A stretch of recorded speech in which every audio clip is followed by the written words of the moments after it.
On this week's show, discussing DI in construction with Henry Nutt III from Southland Industries. In this week's news, automating AI, mini robots, an FMI study, and more.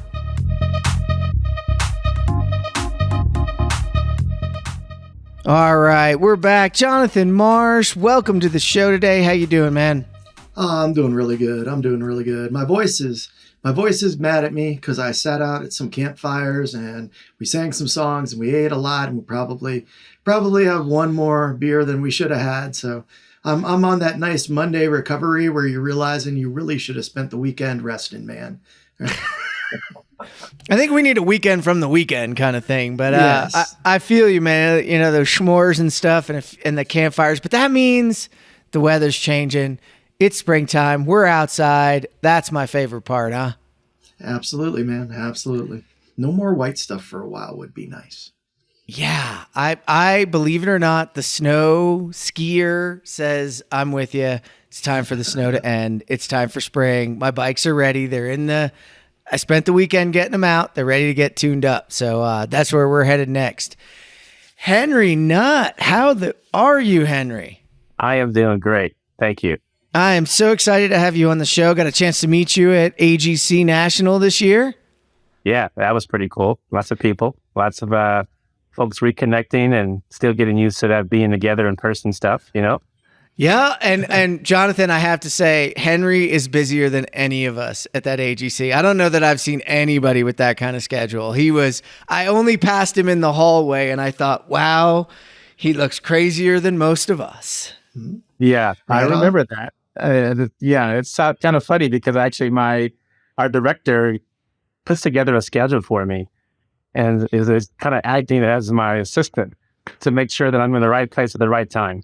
So it was that busy and a lot of fun, but yeah, I'm running around making sure my watch is working and I'm in the right room.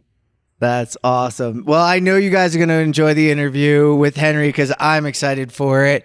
But before we do, we have to pause for the cause. So I'm here with Christina Henkai, who's put together a first-of-its-kind event that's going to integrate learning and innovation with play. Tell people a little bit about you and why you started this event. Over the years, when I'm going to all these different construction conferences and stuff, I'd always find at least one new connection where I found out something amazing they were doing. And it was like so cool and it was making so much impact and it was effective for project and no one knew about it. Most of us are tired of some of the same old ways. We're looking for something new. We're looking for something innovative that's not just talk and pretty, but actually actionable. And so that's why I made sure that it's focused on workshops specifically. When you go, you're going to find people that are, on the spectrum of where they are in the journey of trying to do continuous improvement or any other buzzword that you want to use, but improve our industry. Who do you think should be going this? If they're listening in, who should come to the event? Yeah, I think anyone that has ever had an idea of like, you know what, it shouldn't be this way, or we can do this better. This is a place where you'll go and all of that curiosity and creativity will be sparked. You'll learn from some people that are further along in that journey where they have an exercise already that they're working on with project teams, and you can collaborate with them. It's only gonna be 40 people.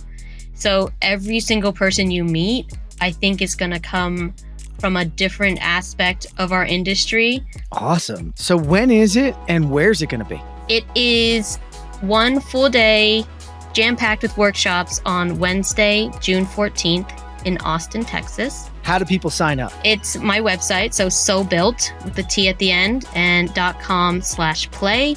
Or you can message me and I will just get you all set up. Easy peasy. Remember, we're back on YouTube. Check out youtube.com/@the ConTech crew. That's where our shorts are. That's where the long form version of, and who knows, we might have some Easter eggs for you here soon. Henry Nutt III, Preconstruction Executive at Southland Industries. That doesn't really sum you up well enough, though. So tell everybody a little bit about, kind of where you are, what you do, and some of the things you're focused on right now. Because I think at least our listeners are going to be really excited to hear a lot about you. Yeah, thanks, Jeff. So been in the industry as a sheet metal worker since 1987. That's my start, and I'm still a union card holding member there of Local 104. And I work with our Precon group and helping us win work. So do some business development, and as well as making sure our projects get started out in the right way. So my background came as a superintendent for Southland for 12 years here, and managing labor and making sure we're staying focused on our projects and productive and safe. So I bring that to the table with my background, and I got a chance to work in a lot of the lean initiatives that Southland's been a part of, and led those with our groups here in the Northern California division, and got involved with the Preconstruction Institute and the current chair for that organization. And it gives me opportunity to have a larger reach with industry in regards to lean and improvements, and just helping our industry get better when it comes to productivity and delivery methods. And then also with AGC, been working with the Diversity and Inclusion Council, and had a chance for the last 6 years, and I was a chair for the last 3 of those years, working with a group of highly intelligent practitioners in the DE&I space, and learned a whole lot in regards to how we're navigating through that, and building teams, working with minority businesses, eliminating construction, all those conversations that make people uncomfortable to have, those kind. And so just making it easier to talk about those things and taking some of my experience. And with all that, I wrote a book, and put that together, just threw a book in there too while you're at it, right? Yeah, why not, right? Yeah. I want to roll you back a little bit and kind of look, you're talking about being in the sheet metal industry, card carrying, sheet metal superintendent, and you've now made the jump as Preconstruction Executive into the office. That's getting comfortable being uncomfortable, isn't it? Like, talk a little bit about going from the field, going from that, and then taking a role in the office. And why would you want to focus on that pre-construction area? Yeah, it's kind of an unorthodox journey, to put it, plainly. It's when people ask me all the time, and going down this path, and how did it all happen? For me, it's been an amazing journey. One, working for a company that allows you to have this entrepreneurial spirit, and not sit there and wait for things to happen. And if you see something that needs to happen, then you should be the one to help solve it, and go do it, And so working in the trades for, at that time, 20 plus years, and working on a pretty amazing project that required a lot of folks to come together and work collaboratively, and building a hospital that we had never built before, no one of the magnitude of that job. And it was a full IPD project, and required a lot of people to step out of their comfort zone. And we did. And it took many years, but we did. And so that experience really helped shape me as an individual in this industry, to say, this is possible. Seeing folks that have been in the industry longer than me, that didn't believe in it, that were resistors and naysayers, to see those same people come back saying, how do we get another project like this when it's all over? And then you kind of have your own aha moment to say, you know what, we can do projects differently. We don't have to have these adversarial, contentious environments all day, every day. Sure, you're going to have problems, you're going to have disagreements, but you empower people to work through them. And that just became my, this magic pill for me to really focus on that, and develop the passion for it, that kind of created his own pathway. So it's not something that I set in my mind and said, you know what, when I grow up, I want to do this. It was really recognizing that need, and then knowing that if no one else is going to do it, why not me? And so stepping up and saying, hey, I'm here, and I want to support, and I want to bring this component to the conversation of this perspective as a field representative, which typically was not there at the table. We're not there talking and advocating for ourselves many times. Someone else is for us. And so it's hard to throw tomatoes at those folks when we're not at the table. And so I decided I need to be at the table and then sharing my part and just became its own thing where it became commonplace. And I didn't have to research or rehearse what I wanted to say because it was in here. It was what I did every day, and the importance of having someone that's kind of got skin in the game and can speak it from a real practical standpoint. It gave me that green light from others to say, you're welcome, you're part of us, so come on in and you can speak for us. Whereas theory is great, it's important, but they want someone that really has been there and can say, I know what it feels like. And so the combination of those two worlds made it easy for me just to talk about it and share it with other people. It's a powerful message, a couple of different things. I like the why not me. I don't think enough people have that moment in time where they go, why not me? I could just do this. A lot of us are, and I've been guilty of this at times of just like, it's not going to change, and I'll just throw some stones at it and walk away. And it's like, well, why not? I mean, you almost have that grizzly superintendent foreman experience that all of a sudden gets a taste of the difference and says, wait a minute. And that spreads a long way with your team. I wonder how the other people you worked with at Southland were impacted by that experience you had and then just articulating it to them. Oh yeah, it is huge. And at some point you finally realize that it's connecting, because before you're just going out there, just doing what you do. But then you look around and you see people that are resonating with the message, that they're actually coming over to talk to you about what you said or what you did and how it's impacting them. And these are supposedly the folks that don't talk or have feelings or, everything is one way. These same guys typically are sharing with me how important it is that I said what I said or I did what I did, and it gave them license to follow suit. And that's really the part for me is the magical part, is that, I know that we all bleed when we're cut. I don't care how strong we are and how tough we want to say, but we all have emotions, we all have feelings, we all have pride, we have egos, all these things that sometimes we just act like they don't exist. But we can see when people's buttons are pushed, and it's usually when people are mad and pissed off and yelling is when that emotion that's the one they're comfortable sharing. But it's the one that typically has really no good byproduct. And so we're trying to figure out, how do we solve the problem without throwing something, or berating someone and all those kind of things. And there is a way to do that and be effective. And I think just by me, I guess, we use the word a lot now about being vulnerable, I guess, willing to say something that other people may think about, but don't really want to talk about it because it's not popular or common. And I just say, oh, well, I don't care about that anymore, and you say what you need to say. And if you're the one out there dancing in the middle of the room when nobody's doing it, and suddenly people start joining you, but who has to be first? And somebody has to step out there and be willing to sacrifice their pride, and so that's kind of where it came. But when you start seeing different people that you would have thought the most likely to not be there with you, you get encouraged. You recognize that your message is resonating, it's impactful, and you just keep doing it. And, it's like the rest is history in some way, You said you were doing work with the Lean Institute. And I got to say, I think that what you just described is like always for me, the missing part of certain people trying to do Lean is about getting in touch with the people doing the work and being directed by those who have been there, done that, in how you're going to move forward.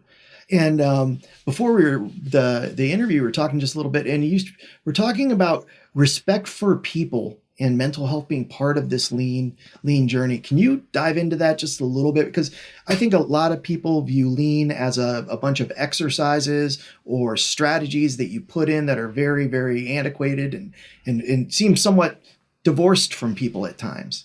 Yeah, no, you're absolutely right, John. It's such a great question, and it's a great assessment of what we've done and haven't done well for so long. And the 6 tenets of lean have always been in existence, and the biggest one is the respect for people component. but it's the one that has been least talked about, or the least executed, or the least demonstrated, within the industry. And there's a lot more attention that is rallying around that because of this big conversation regarding mental health and the well-being and those things that are so critical. So having a focus on respect for people really does tie all these things together, because like you said, if all we think about is transactional, meetings, and we think about practices, procedures, and steps and memorizations of all these different techniques, it's great. You can do that with the best of them and tell me what the seventh waist is or something, right? But at the end of the day, if you still haven't figured out that it's the people that do the work, and if they're coming to work feeling slighted, disrespected, I don't care how much memorization they have. They might know it and purposely not do it then, just because of how you've made them feel. And so the magic sauce is really about treating people with respect. And so we talk about, what does that look like? It's one thing that does not overgeneralize respect. It's really about recognizing what it is. And one of the ways that we did that is to kind of figure out what it's not. And when you know when you're not respected, I don't care who you are, you can feel it in your heart. You can sense it in the room. You can see it in the look. You just know when someone has exercised their right to disrespect you, and make sure that you are the one that received it. Whether it's sleight of hand, and no one knows but you and that person. It's a thing, and so it's recognizing how we can acknowledge those things, those behaviors that we have, and how we mitigate them. How do we overcome them, and how do we make sure that we're not only making that others to be the recipient of that bad behavior, but how are we walking in our own respectful way to show people what it looks like. And so we spend a lot of time and energy talking about why it's important. And if people feel respected, how they act, how they conduct themselves. I tell people in the sheet metal trade, how many fire smoke dampers have been screwed shut because of a bad boss? You don't find out until it's TCO, and then when you're trying to turn over a building and you can't get it closed out because you got things that aren't balancing out, and this one person had no voice, and their voice was doing that thing, and so you may have got away with something, but you really didn't, and so at the end of the day, it's recognizing, if I'm a leader and I look back and there's no one following me, I'm just a leader in word only. But if you have people who follow you, you know it, and you influence them, and they allow you to. It's not about who's up or down or who's high or low. It's really about, this person cares about my well-being. I will follow that person. I will do my damnness to make sure that the work we got to get done will get done. And it just works as like a big family. You're going to have your issues because it's a family. However, everyone understands that you're being respected. People take care of you. They acknowledge you, and they welcome your input even, and so it doesn't matter if you're the new pup on the job or you're the 30-year veteran. You establish a level playing field for everyone to succeed. And I think that's the difference. And it's not easy. It's not easy. It's easier to have the 10 steps and memorize what number 6 is than to treat someone with respect sometimes, because you may just feel like, just go get the job done and get out of my face. Absolutely. Looking out for others instead of just looking out for yourself, man. Absolutely. At the ConTech crew, we focus on technology that solves industry problems, and we've always believed in our sponsors. So much so that I went to work for one of them. So today, I want to talk to you about Join. Every construction project is a unique prototype, and it's actually shaped by thousands of decisions that impact the owner's business case, design, and the budget. Today, the communication driving these decisions is disjointed across all the stakeholders.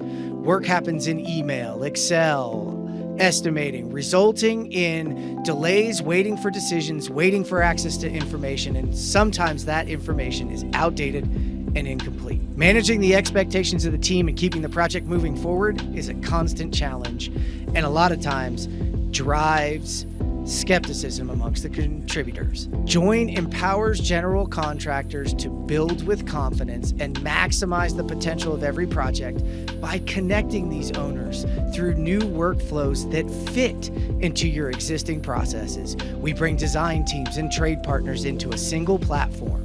There's transparency and collaboration in the decision-making, which builds trusts and sets projects up for success. You might be asking yourself, do you need another tool?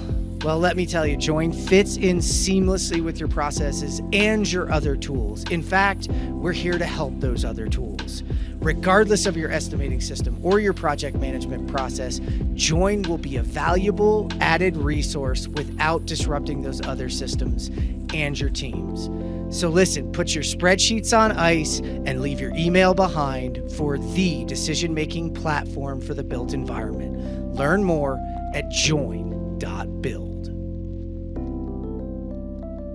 I also have to ask you, because I have tried many times to write enough that I felt like a book was warranted and never quite accomplished that. So how, in the midst of changing positions and cultures and all of the other things that are going on, did you find time to sort of write a book, and why did you do that? Well, the secret is it took me 10 years to write 87 pages or 86 pages.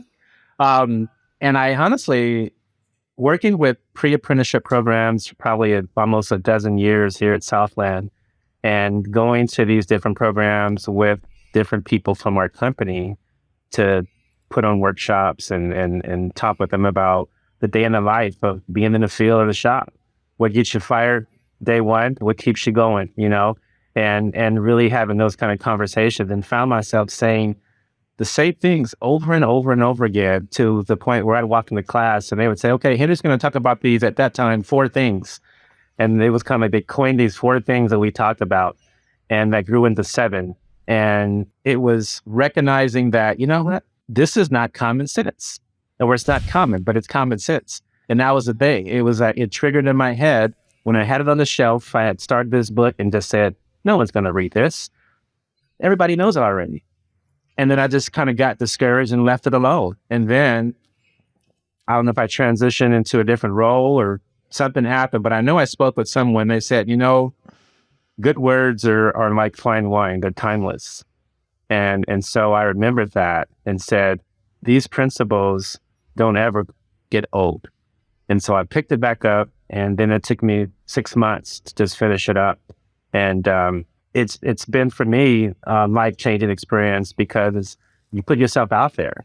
And I wrote a post today on LinkedIn, or last night on LinkedIn, and talked about being an author and how this is new for me, and how this whole idea of self-promoting and posting these different things to get people to know about these principles and how they apply to you. That is not where I live. That is not my comfort zone. I'm like, I want to be behind the scenes telling people how to push you on the stage, because that's my comfort zone. But I also recognize that I have a voice, and part of me has to be on stage at times.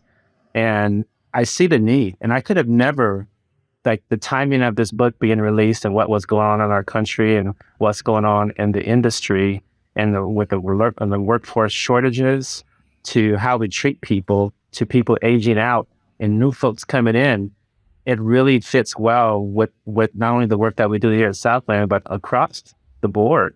And so I felt like, let's get it out there, and hopefully people read it and it resonates with them. And when you do what's important, it's easy to say we're busy, but we do the things that are really important to us. We find a way, we find time. And I suppose that's part of it as well. For those people out there that aren't familiar with your book, can you give them an idea, a flavor of what this book is revealing to them? Maybe some of the 7 steps or some of the 7 pillars. Yeah, absolutely. So it's called 7 Principles, Creating a Success in the Construction Industry. And they're not necessarily in this order, but one of them is just, everyone has to start somewhere. We all think that people who are successful came in with their cape and they were flying from day one. That no, they had to start. they had a beginning that probably looked very discouraging, like maybe that person who's questioning it feels right now. And I can look back at my own. So everyone has a start. Everyone has a beginning. And the key is to not despise a day of small beginnings. Don't be angry because you're the seed in the dirt that nobody sees yet. One day you will be a tree, but you got to grow. You got to get there. Another one is getting a mentor or hanging around people smarter than you. So many times we have like friends and they think the best of us. And if every time we're in a room we're always the smartest person, you might want to question about getting some new friends. Because being the smartest person in the room is not necessarily a compliment all the time, right? I want people to stretch me and pull me and help me get better. And if I'm always the one doing that, that's not such a good thing. So it's recognizing that. Refuse to be a victim. We all have a story, a really good one too, a legitimate story about why we can be successful. Something happened to us in our lives that could set us back. Not only could you feel bad about that, but you can get a parade of people to agree with you that you should just walk away and quit because that was such a bad thing. And again, not to discount what that thing was. It is real. It is significant. But at the end of the day, if you stay there with that thing, it can prevent you from being successful. So we can't remain in that victim mentality. We have to break through it. We have to break the cycle. Whatever it looks like in our personal lives and our professional lives, we have to say, so what? This has been the story for everyone in my family or in my circle. Why not me choose to be the first one to break the cycle? So that's another one. Another one is working hard. I mean, that's we all know that. But I'll say for me, working hard probably was one of the most important things that I did to create success for myself was because I know I was the smartest person in the room, but I know I could outwork most people. And I did. And I showed up every day ready to put my best in. And I did that and got recognition for that. And just simply doing what I was asked to do and then some. And trying to do my best all the time. And the other one is loving what you do, or saying that, or at least like it a whole lot. You know, and thinking about, man, you're going to work in some industry for the rest of your life, or you're going to work for the rest of your life, plus you're going to get an inheritance or something. Most of us have to work. And think about the amount of time we spend doing that. We really do more of that than we do with sleeping with the person next to us. We will work with somebody more than anyone else, you know, that when you add all the time up, then throwing commuting in that, you know, depending on where you live, if you hate your job, it's probably pretty evident to other people.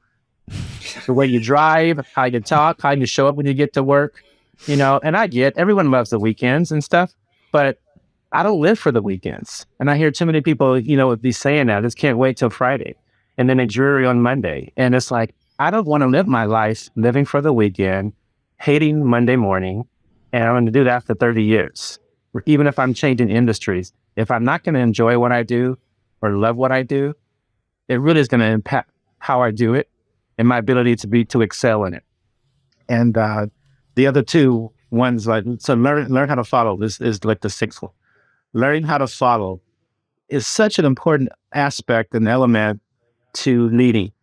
Every great leader has had to submit to somebody and learn something and extract some ideas and thoughts from somebody else that was smarter than them or more experienced than them and had something they can share.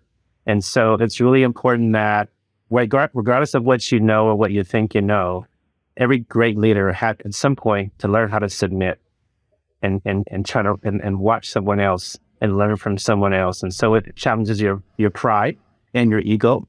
And that's really important if you want to be a leader that is respected and followed, is that you really need to learn how to influence people and why they would even want to follow you. And a lot of that comes from just humility.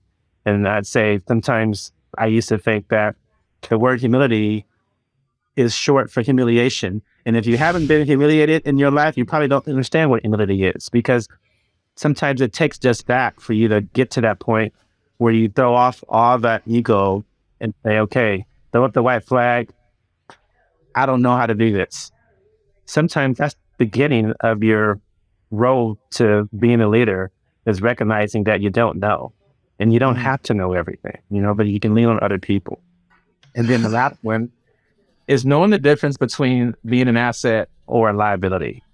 And so you wonder why you're always the one to let go first, and you can blame people. You can go into the victim mode about that or whatever. But if you recognize or you don't recognize that you're an asset or a liability, then you don't know the value you're bringing, what the contributions you're making, and why certain companies will treat certain people over and over again based on the ability to perform, and they see them as someone that minimizes risk. Themselves aren't at being a risk as well. They show up every day and do all the things that we talked about here as far as the other principles, but they bring value to their team. You got somebody who's always got a cloud over their head. They show up late. They have a poor attitude. You can't wait for them to be gone. They're no fun. It's just, I don't care how productive you are. You're a killjoy. Can we get rid of this person? Because they're killing our whole vibe here, And so it's really important that you recognize what that value you bring to your team or your company is. And so those are the 7 principles. And obviously they can apply to any industry, and there can be others to add to it. But those are the ones that I found most important, and what I learned from my own parents. And I did those things without them knowing there were 7 principles. I just did that and felt like these are the ones that made the most impact for me. It's a great history, and of kind of, to me, when I think about what you said and kind of go back to it, you got a license to speak, right? You gave yourself that license to tell your story so that other people can learn from what you learned from. And I find that pretty powerful. And you've taken that license to speak, and you covered this at the beginning, and I want to highlight it. You just spent a whole bunch of time at the AGC working on the DI initiative. And again, that's another place where you've gone into the uncomfortable space to give yourself a license to speak and to talk about it in the industry. So I'd like to see how that went for you and let people know a little bit about what you've done there on that initiative. Jeff, that's such a great way of segue into that. And I love the term license to speak. And I think it's really, really important that I stress that, because it really is that you've given yourself the license, because you can give yourself a license to not, right, and shut your mouth and stay behind. But you feel like I have a right, I have a responsibility, that I have an obligation, and then you go to like, I should own a part of this. This is what I am, part of why I exist in the world, is to do this, whether it's for a season or a lifetime. And so stepping into that role was, again, it wasn't one day I want to be the chair of the D&I steering committee for AGC. Matter of fact, I absolutely didn't want to do it. A friend of mine said, hey, you should help us out in this group. And I was selected, and I was on the team. I was happy being on the team, which meant I was behind the scenes. Give my contribution, and you guys go ahead and talk about it. Then next thing I know, I'm being set up to be in line for vice chair and chair role. And I was like, oh, wait, time out. That's not what I want to do. And they continued to push me. And ultimately, I obviously accepted that responsibility. But during that, what I recognized that when you give yourself that license is one, my leadership style was I didn't need to do all the work. I didn't have to have all the answers. I had to help our team collaborate and work together to figure out what are the best things we should be doing with regards to specific issues that were pertinent to diversity and inclusion for AGC member companies. So that's where my ability to have diplomacy, to converse with people, to see two sides of a story, and to try to bring it together where we can walk as a team. That's what my contribution was. And that's what made it, for me, easier to be a part of that, because it wasn't me trying to figure out all the right answers. It was extracting the best of everyone in the team and trying to figure out how we do this and pull this off together. I talked about being uncomfortable all the time. And I told them that it could feel like having on 2 left foot shoes, and you're walking around feeling like that all day, every day. And maybe it goes away a little bit, and maybe it never does. But what you realize is that the work is still the work, and you don't quit and give up because it's uncomfortable, but you're trying to help other people bring what they have to the table. And what they have are their own experiences, whether it's how do we engage white men that have a hard time talking about diversity and inclusion or equity. And when you talk about that, only specific things come to their mind because it's what they've experienced and what they think. And I should feel guilty, or I'm the bad person, or, you're blaming me for something that happened from my ancestors, and all these conversations that are real. And it's not about holding up signs and making people feel bad or saying you wronged me. That's not, even if that's true, it's not going to get people in the room saying, all right, I want to be a part of this team. Let's go for it. So, you gotta have strategies and figure out some really important ways to bring people together at the end of the day and have a dialogue.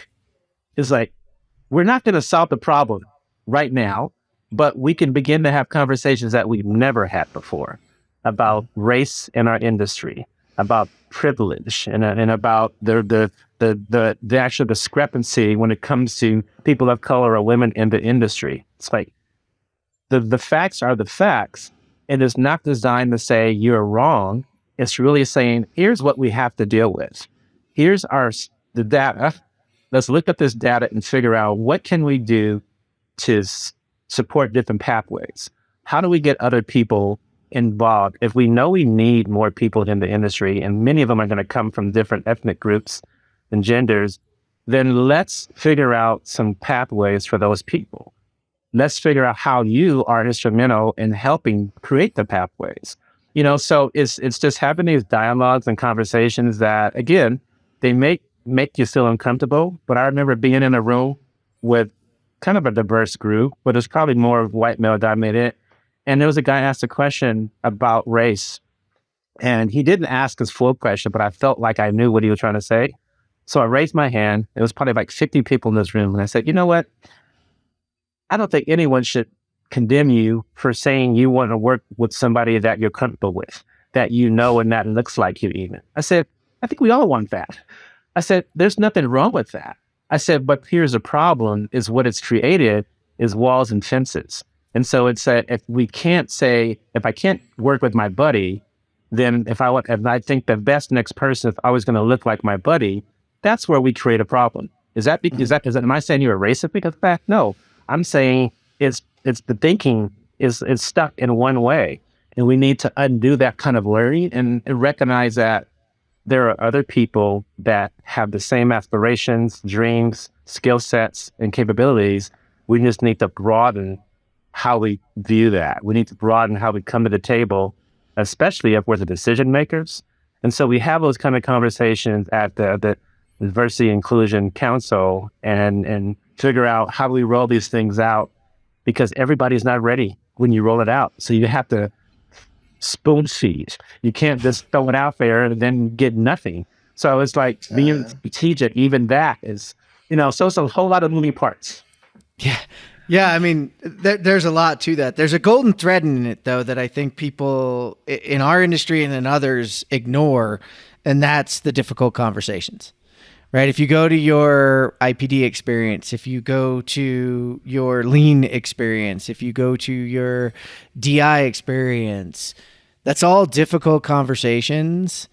And what people forget is that it's not all sunshine and roses in any of this. And actually what we have to do is be able to be comfortable being uncomfortable and have the conversations. Like you said, too many folks throw up the, it's just going to be this session or that session. No, it's going to be about how do we reduce the friction to continue to grow the industry, to continue to be inclusive, to continue to see our blind spots, right?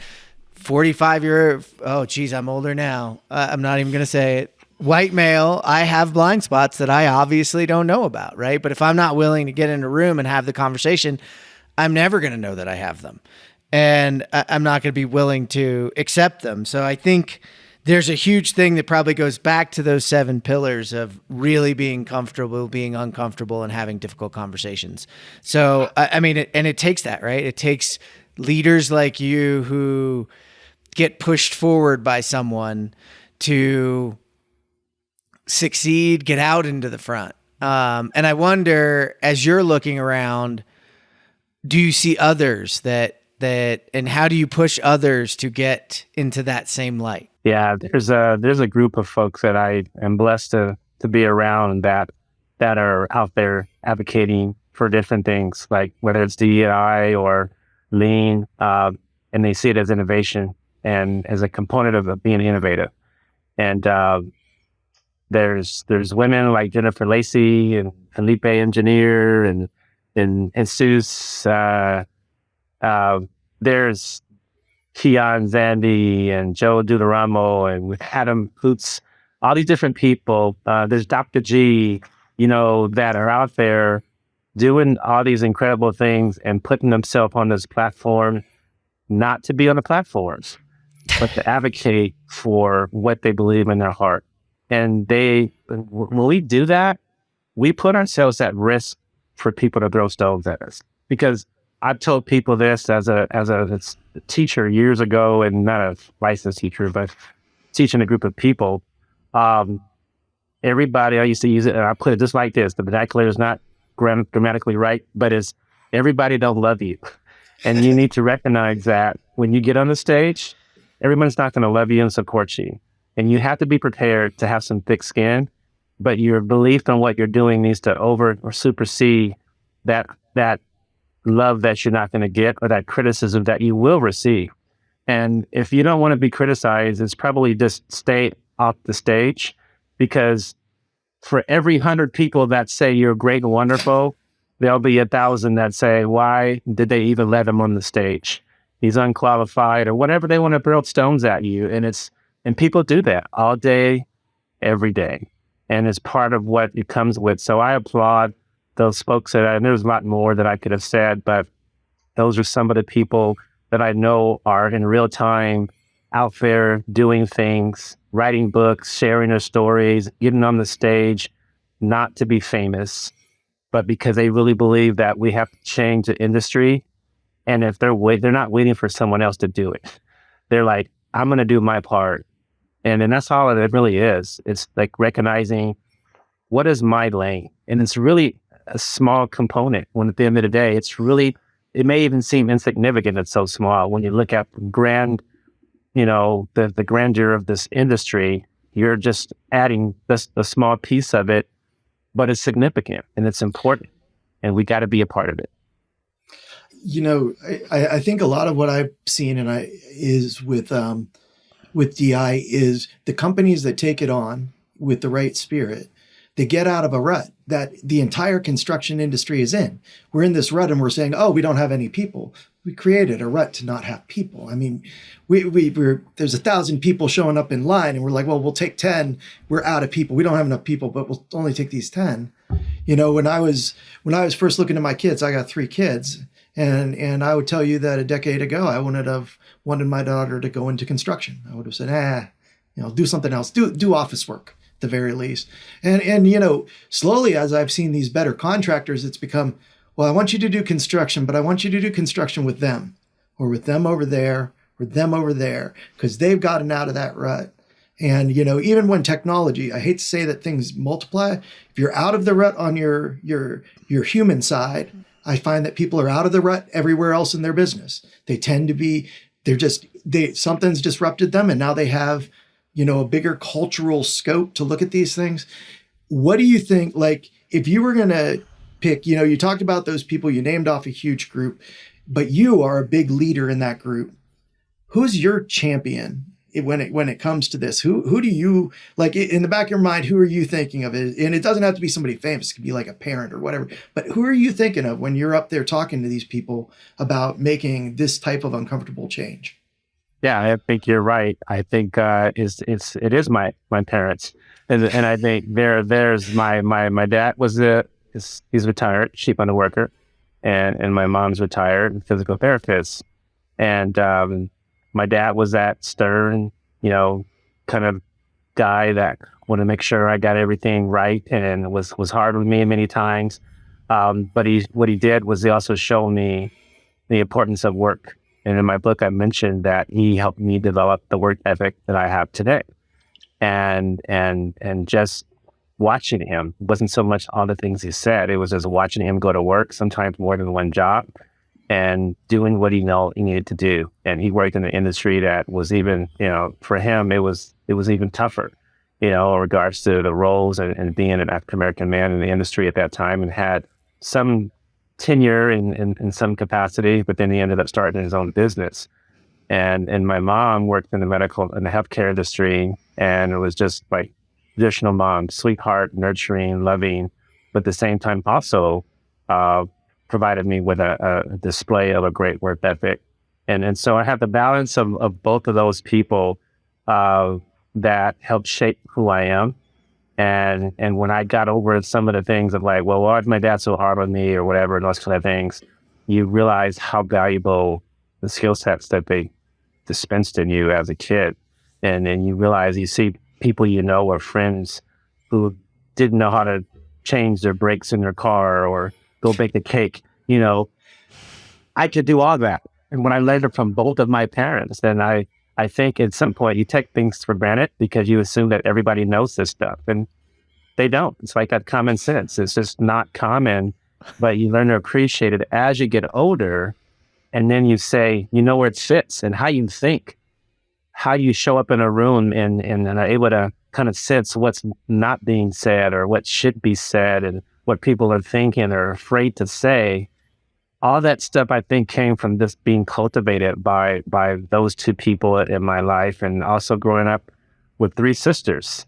No brothers. I always wanted a brother, but I have three sisters, and I think I have one older and two younger, and I think I got an edge on life being surrounded by women, and so when it comes to those kind of conversations, I'm very comfortable because I was around it my whole life, and so even you asking me this question, it helps me to kind of reflect on things that I probably put on the shelf because it's not top of mind all the time. But when I look at those people who help, it's my home, and I never considered myself to be an orator, a speaker, or a great writer, but I did find myself being passionate about things, and I wanted to do something with that. And I didn't plan on anything that I'm doing today. And being on the stage, talking with you, and then writing a book. None of that stuff was a part of what I thought was going to be me. But the elements that make it what it is, the theme of the book and why I get on the stage, that is a part of me. And it's easy to do because it's the stuff that I eat, breathe, and sleep. It's where you live.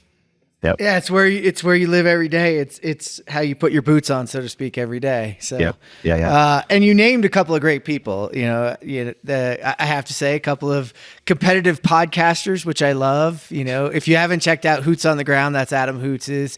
We had Felipe Engineer Manriquez on, so the Easier Better for Construction podcast, EBFC. Check it out. Yeah. I had a chance to meet Jennifer and Jennifer Lacey and Dr. G recently as well. So I'm really interested as you list those people off, and there's people listening that don't hear their names in there, but they want to hear their names in there, and they want to get that or take your license to speak and go.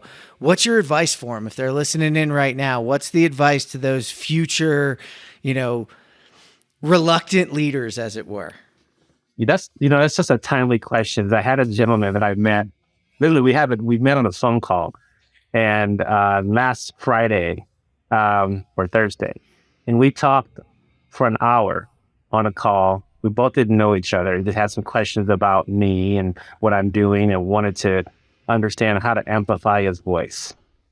And I'm not going to say, okay, you got to do these 5 things and do these 3 things every day and never do that. And it was just me listening to him and him sharing what he's actually doing now. And I said, dude, you're me like 10 years ago.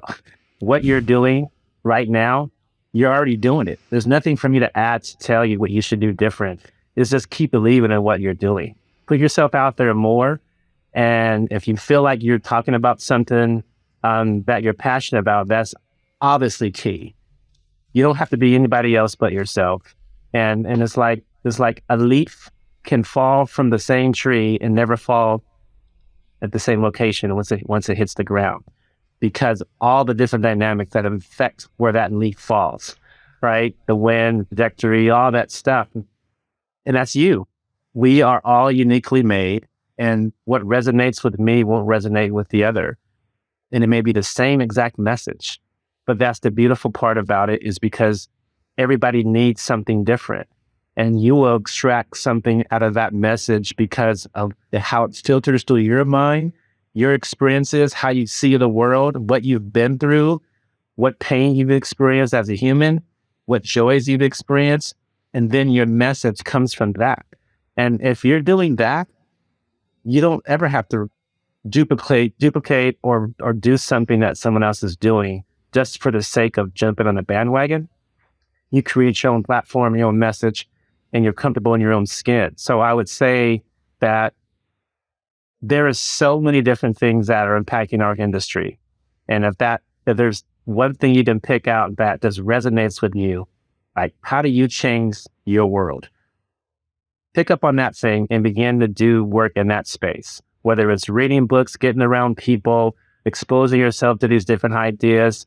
And if you haven't found your niche, it'll come to you, because that's just what happens if you're passionate about it. And then you find your own platform, and you got a message that people want to listen to because it's your message, and because you have something that reverberates out of your own life that can't be denied.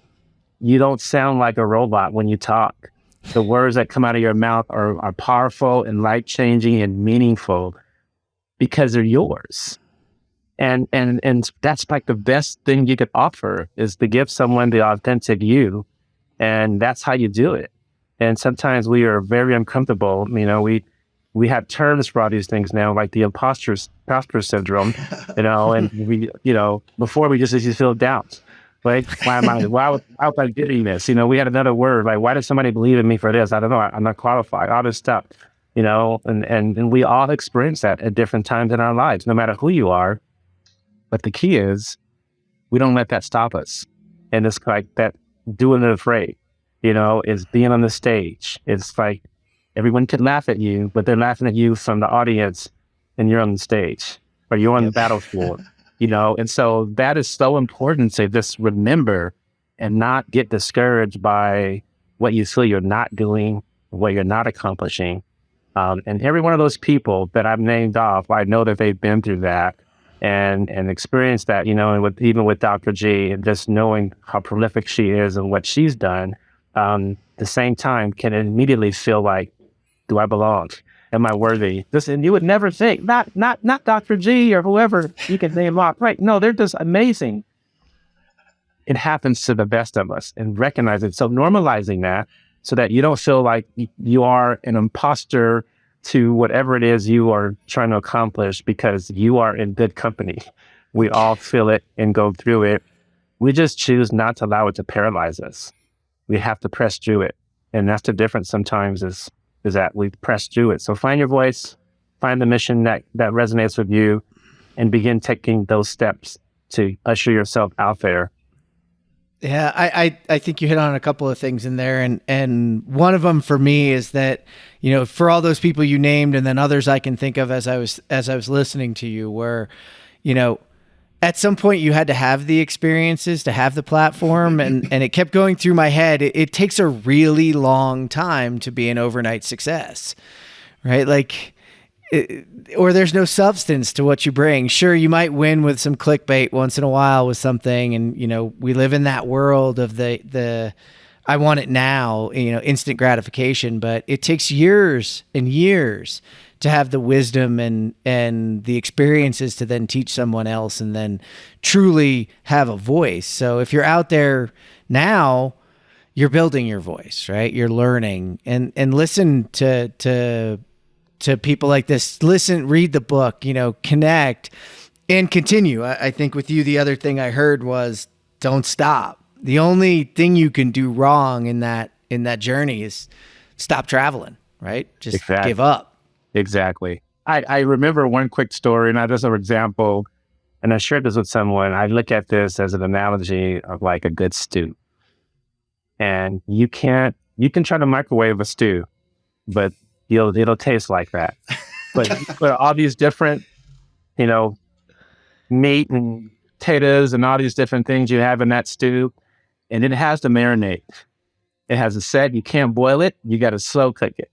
And you know when you can put the fork and those parts in that stew when they're ready, when they're tender, because they've set in that for enough time to not only be tender, but to absorb all the ingredients so that it is edible, is nicely edible for someone. And so it's like you can't fast rush that. You have to take the time. And when you're biting into something that's not ready, it's not ready. And you're like, you want to spit it out, And so it's like looking at yourself, and we can look at it, all the different analogies that can line up with. Hopefully you're not dating someone for a day and you're marrying them tomorrow. You need time to develop, and get to know someone and all these different things that you have to do. And why not your career? Not why one of the most important things that you'll do in your life is don't do it in a rush, because you'll burn up quickly and no one will ever remember you even existed, right? You were like the one-hit wonder. And we don't want that. We want you to be in there for the long haul, and you're going to get beat up, and you got to have build some character so that you can withstand the blows when they come, not if they come, and not die, phase out. The first hit, you're gone. Jonathan, I think that's one we can use, man. Oh, you can't microwave. You can't microwave. Yeah, you can't microwave the stew that is your career. I'm stealing that one. We'll give it to you. Henry. That'll be yours. It'll be on a slide deck somewhere soon, my friend. The sharing the wisdom, man, that was just awesome. I really appreciate it. I hate to wrap this one up. I really, really do. Jonathan, I know you probably feel the same way. Henry, thank you so much for sitting down for the conversation. We're going to jump into the news, so don't go anywhere, because we're definitely going to want to get your take as we talk about some of the construction technology news of the week. All right, Jonathan, it's going to be hard to keep up with that episode we just had right here, but we got Henry with us. We needed Henry to give us the entire episode ahead of time so that I didn't pick stuff that was off subject. But so this morning, a buddy, we were chatting back and forth online, and he brought up AutoGTP agents. AutoGTP is sort of a website helper for you, and will help you basically use chatbots to automate. All right. And, there's a level at which this is my article for everybody out there. So go to this article, run to this job site, just read down through and say, is this something for my personal work life that's going to help me out? Like, do I need an assist by a machine learning or an AI in order to better complete my work? Because I think a lot of people, they hear about what's going on. They don't really know how to get in touch with it. They don't know how to get their hands on it.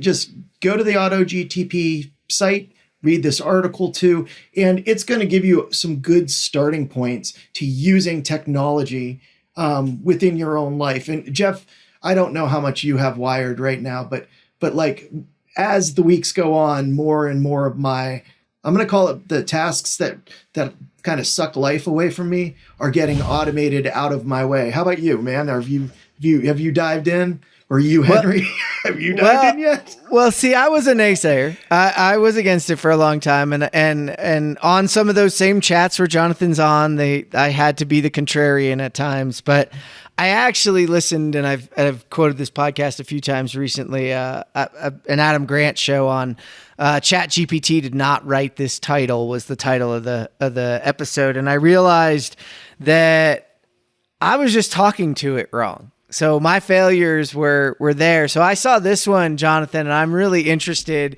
in how I can start to automate some of these things that I want to use it for, because I'm starting to drink the Kool-Aid more and more every day. So and I'm also starting to see a lot of the positive lights of it, more than, some of the dreary, dark ones. But I mean, there are some, but disruption is part of life. It's the way. So Henry, I'm interested in what your thoughts were on it. Yeah. I was a naysayer, like probably less than a month ago.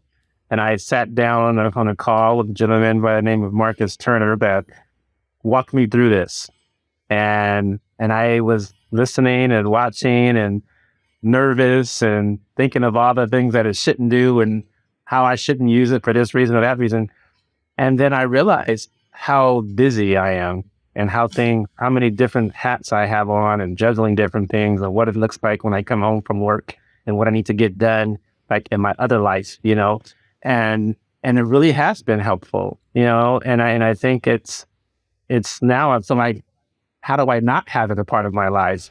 And really being, like you said, that assistant to help you be a bit more efficient with what you're doing, even if it's just giving ideas that you take and build on.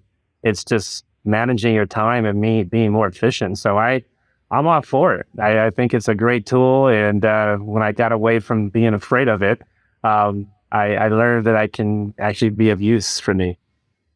Yeah, I've spent a lot of time trying to figure out where the rails are, like what should it be for? And I think I've come to the conclusion, at least for me personally, not on the work side, but on the personal side, I will only trust it with things that I would trust an assistant to.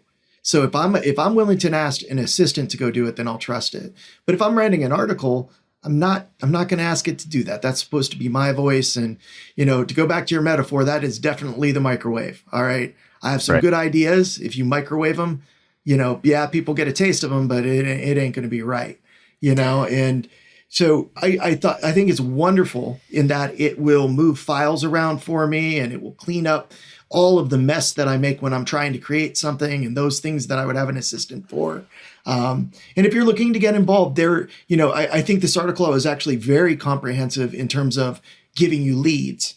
The next article, which was out of the manufacturer, is Driving Successful AI Projects in Manufacturing. And it was kind of, working off that idea that people really are looking to it for a host of things and occasionally forget that they need to have a business plan for using this tool.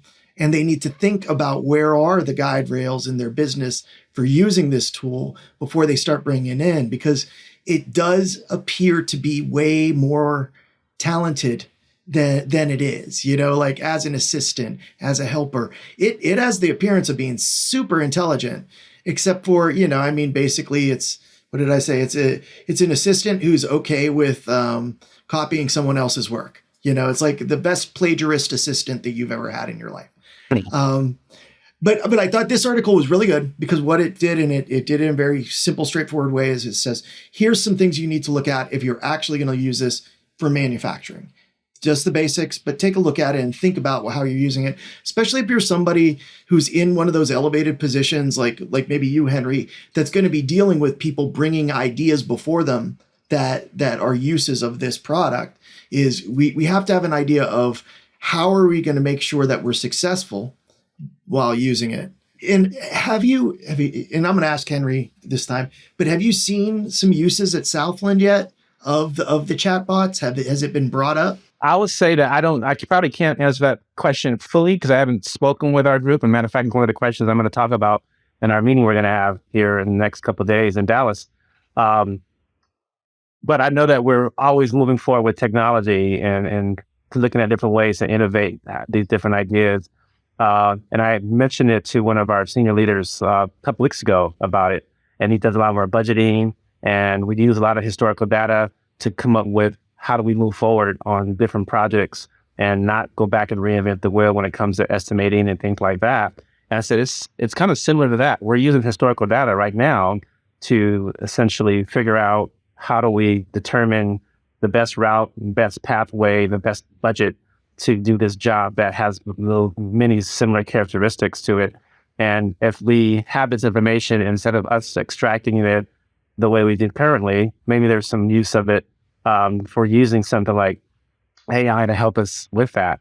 Because it would be like an assistant. If they're not creating the data for us, they're actually manipulating or putting it similar to how we need it with some direction. So I think there's definitely some use there, and the jobs are becoming so more complex, and even strategizing on ideas that happen all over the place, and then maybe taking the best of those ideas and how do you assemble that to create some type of strategy that at minimum becomes just the beginning of a great conversation that can ultimately become the model. Again, it requires all these other minds to come together, but sometimes just getting a strategy that everyone can get aligned with and begin to have that conversation is sometimes the hardest part of executing a lean delivery, is you still have the old mindsets that just can't get past what they've seen and what they've done, and they get in their own way, and we miss our window of opportunity to execute something uniquely different and better. And so I think there's some things that AI might be able to help with that.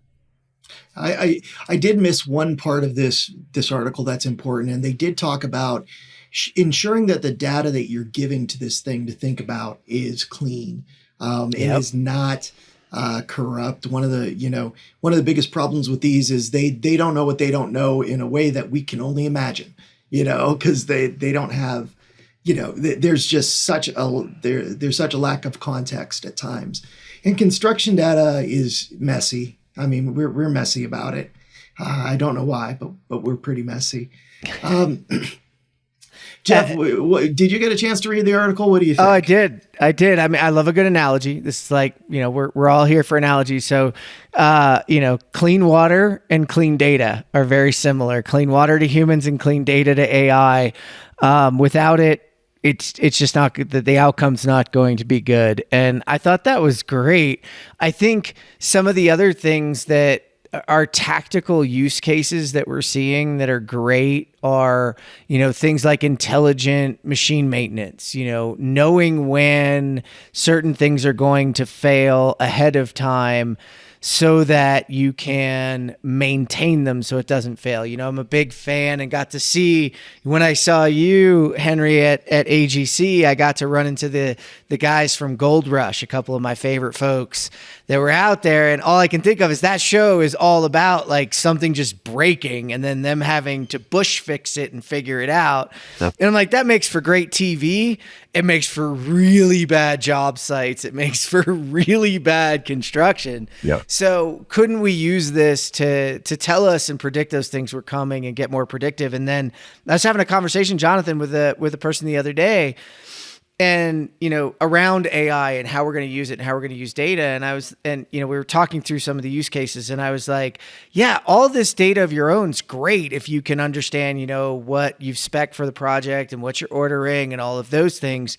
But isn't it going to be great when you have all of that and then you can consume the readily available shipping information to understand that cargo ships coming from certain areas are going to be delayed in about 3 months, which means those parts that you were expecting aren't going to make it here.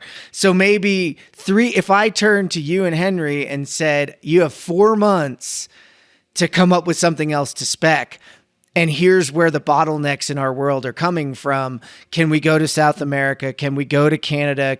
Where else can we go to source this stuff? Isn't that some wild things humans can decide, right? That's what AI brings us. Oh yeah. Yeah. The image that it can give us of the world. It will be great. Yeah. And that's something that is probably the primary question I'm getting from all of our clients are lead times. I sent out a report to some clients today about lead times and what's in play now and what's the current status of this type of machinery, and they were, all of them were this one article that I got a lot more responses than I normally get because it's such top of mind for everyone. And we're so reactive in this industry. Everything that we do, it's just we get information and then react versus having some way to discover and understand the larger picture to make a better informed decision. And that is where AI could definitely help. And I think that companies that really begin to dive into that are going to find themselves being ahead of the curve, because I think what we see is not going anywhere fast in regards to the issues that we have. We're working on means to change those things, but it's going to take a long time for that to happen. So in the meantime, we're still stuck with where we're at. So I do believe that those who begin to figure out different ways, they're going to find opportunities that others aren't. I think you're right. I think AI takes us from defense to offense, and that would be kind of nice to get out on the offensive, wouldn't it, Jonathan? It'd be perfect. It'd be perfect. And the only thing that I thought was weird, I'm working with a couple companies that are trying to do almost exactly what you just said. is they're already starting to say, well, wait a second. Once we tell someone something's late, they react and change the data set. And so there's like, I have a lot of people that are saying, oh, we're going to be there in no time. And I'm like, no, we haven't even started to see how, the second somebody knows something's not coming from column A, they order from column B that was supposed to be on time, but now isn't. It's going to be really fun. And speaking of really fun, Jeff, I had to throw in one fun article because those ones were, they weren't as fun as they could have been. So MIT just, the title of the article is MIT Robots Can Help People with Construction. And the reason that I picked the article is these voxels, okay? Let me explain to you what a voxel is, all right? So imagine a square cube that is just the lines of a cube. So all of the outside lines that would make up a cube, and all of these lines deliver both energy and communication. They're like a 3D printed cube, and it delivers energy and communication. And these robots live inside these cubes and use these cubes to build. So as they're building a communication framework. They're also building an energy framework. And one of the things you're seeing with these is they're building these cool organic shapes that are completely energized and can communicate. This is like every sci-fi book, Jeff, that I ever loved about construction, and there's a good number of them, had something along this lines where you're building with something, and these robots are building with something that becomes the communication and the energy generation for your building. So imagine building with beams that would also deliver your data and your energy. Imagine building structures that where anywhere you want to, you can take a piece of equipment, strap it to the structure, and now it has energy and can be communicated with. So, that idea is what MIT is playing with. And they're playing with it in this way where they're taking tons of different little robots and allowing them to sort of build, and they're ending up with these really organic, weird shapes. The number one thing that they said was holding them back was actually decision making about how to build the form that the person wants. And we just talked about how that's likely to be solved about a minute ago, because we now have some machine learning that can go in there and say, okay, you want to build this structure, this shape, let's break that down and build it back up. If you go to the article, please go to the article. They have a nice little video at the top. It's going to show you what these robots look like, and it's not going to be what you expect. It's just not. But think about those little voxels, those little things they're building with. Think about them as if they were made of steel or something structural. And now realize how fast we could build structures that have communication, energy, context to them, that have a little piece that can move around and change the form relatively simply. It's a really cool idea. I thought it was fun. The nerd in me was looking online for how to build your own almost immediately. I was like, okay, wait, those look 3D printed. Those look like stuff I can buy from Radio Shack. Do they have some way for us to allow us to build this? Come on, man. I got kids. They need something to do. All I could think of, you go to all the different sci-fi for construction, et cetera. All I could think of was the movie Big Hero 6. Oh, yeah. This Big Hero 6, the big hero was his robot, but the amazing other bot of this quote unquote bad guy did this. It reorged itself, moved around, provided power. So sometimes, Henry, we got to watch out for Jonathan. He's a little bit out there sometimes, That's pretty cool. It's pretty cool stuff, buddy. Well, everybody check it out. I'm going to jump into mine. Mine's a little bit simpler this week because whenever I come across Jonathan, I know I have to go with a little bit different. So my first one, though, is I just got this report. It's from March 2023. You can get it. It's from DBIA Design Build Survey Findings Mid-Cycle Update. I'll have a link to it. This is a pretty heady article between DBIA and FMI Consulting on sort of the state of design build. I was kind of thinking back to, what we were talking about earlier with Henry and the changing of delivery methods and the changing of the way that we focus on how we team together.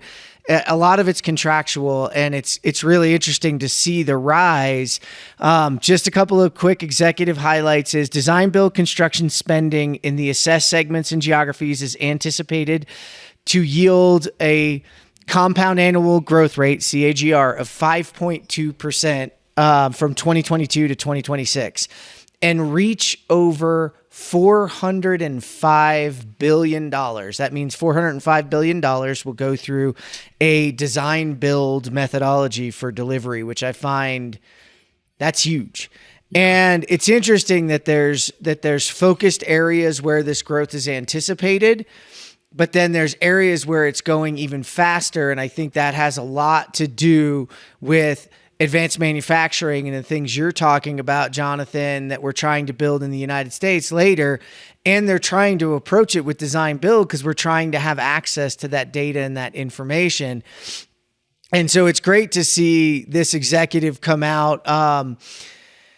And hey, you guys said it, but here it is. The majority of respondents, 83%, indicated design build can help them with supply chain issues over other delivery methods. I think the big thing is the industry, you said it earlier, Henry, we're leaning into a new way to do things, and that's collaboratively. Whether you pick some sort of design build or you pick IPD, we got to lean in, right? I mean, Jonathan, you know this from your past and your history. Oh, yeah. The models are different, right? And so, Henry, I'm interested, you only got the highlights. I know you didn't have time to read it because I didn't post it early enough, but what are your thoughts on just the growth of that and sort of the numbers? Yeah, the staggering numbers. It makes me smile on one hand because knowing that will be the delivery method that's going to be used.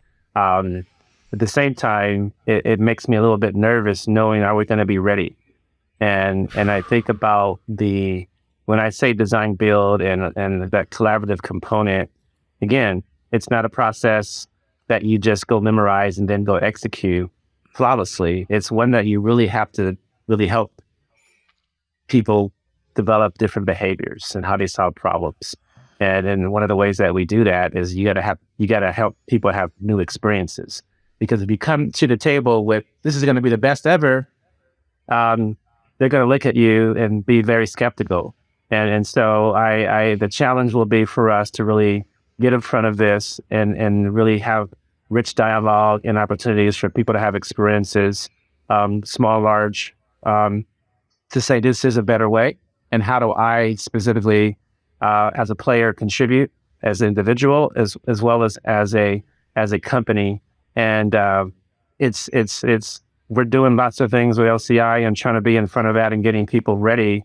But that is incredible, I'll say. And just really, again, how do we get people to really embrace this, take the bull by the horns and begin to develop their key personnel and then passing that down so that we're ready when the wave comes and we don't find ourselves stuck. And that's what's concerning. So all the labor unions and all the folks who provide support our industry with the people even have to be a part of this and how they develop and train apprentices, and just so you come to the table ready to go, and not everyone has to learn on the job. And that's one of the big complaints of owners is having teams that are ready to execute day one versus going through this whole exercise of training and developing the team. Then they disperse and they don't get to repeat that somewhere, and so you lose it. So it's a lot of work that needs to go in front of this. I think it's exciting. I welcome it, but it does make me nervous about us being ready, and hopefully we can get there. Yeah, it is a rising challenge, Jonathan. You got to see that, right? It's not about the 10 steps and memorizing them. It's actually about, buying into the collaborative process. Yeah. And I think, certainly at the firms that I worked at in the areas that I worked in, it was an evolution. I think that like you said, it's enabled by prefabrication, design for manufacturing. It's really enabled by us overperforming as contractors. You want to make a better design build argument, we have to keep consistently overperforming as contractors in that space. Because I know from, I ran a VDC department and we redesigned 90% of the stuff that came through. I have yet to see a single model from just an engineer of sheet metal or plumbing or piping that I could go and install outside of heavy industrials. And I love the idea of getting more involved with it. I do think that there is a lot of discussion that needs to go on about the requirements of each party. Because, I got into a lot of jobs where at the end of the job, I'm looking, somebody else got the job and I'm like, that's my design. Like, I redesigned your reverse return. You took my design, but you gave it to the other guy. So we have some things we got to work out to make that collaboration not something that is, something that can be trusted by all parties, and can be maintained. But certainly it's almost a necessity with DFMA, right? If you're going to design for manufacturing, you have to be able to get that engineer those designs. I was an engineer for a decade, man. We did not know how to build stuff. We knew how to size it. We knew how to select it. We knew where we wanted it to go, but we didn't bother with how to build it. We didn't make that kind of money. So I'm excited that they're pointing it out. I do think it's going to be a slow evolution. Certainly West Coast is eating East Coast lunch on that one. Oh yeah, you can see that and you can feel that if you're out there on the road. You can see who's eating whose lunch on that one, and I think it's not the easiest thing on the planet, but I think it's actually really going to be a positive move for construction as a whole, especially if we want to continue to reach the goals. I mean, just some of those numbers on what we're going to build and what we need to build is just ridiculous. So yes. It's going to take AI, it's going to take robotics, it's going to take technology, but it's also going to really come down to people and embracing change and stop shifting risk and start owning risk and start working together and providing a different experience for everybody. Because I think if we do it right in the end, one of the cool parts is the experience can be awesome. I've said this since my beginning of my career. Why do we end construction jobs? At least this is my experience. Exhausted, tired, and dragging and going, all right. To your point, Henry, I'll get to the weekend and I'll bid another job on Monday. Yeah. And why don't we just high five and be like, you know what? I bid that job on my way out the door on Friday because I know it's going to be awesome. Let's go. Exactly. That is the key. Yeah. Well, my last one is easy because everybody knows that I am a mule fan. And if you don't know the mule, just go check out Construction Robotics. And one of my friends over at Construction Robotics, these are actually rentable now, so you know. And the mule is a masonry block mover. It's a robot. It's not technically a robot, but it's actually something you use to help you. And this shows two people in a view. It's a quick YouTube video of one person using the mule and two people in the background doing it by hand and just showing the difference of repetitive motion and how much the person doing it with the mule can do it themselves. So I just wanted to show a cool video, kind of a throwback to my boy, Rob McKinney. Hey, Rob, thinking about you. You got a lot going on out there. We're just thinking about you from over here at the show. And with that, I didn't really want much discussion. I just wanted to thank both of you guys for coming today. Jonathan Marsh, thanks for sitting down and being my co-host today.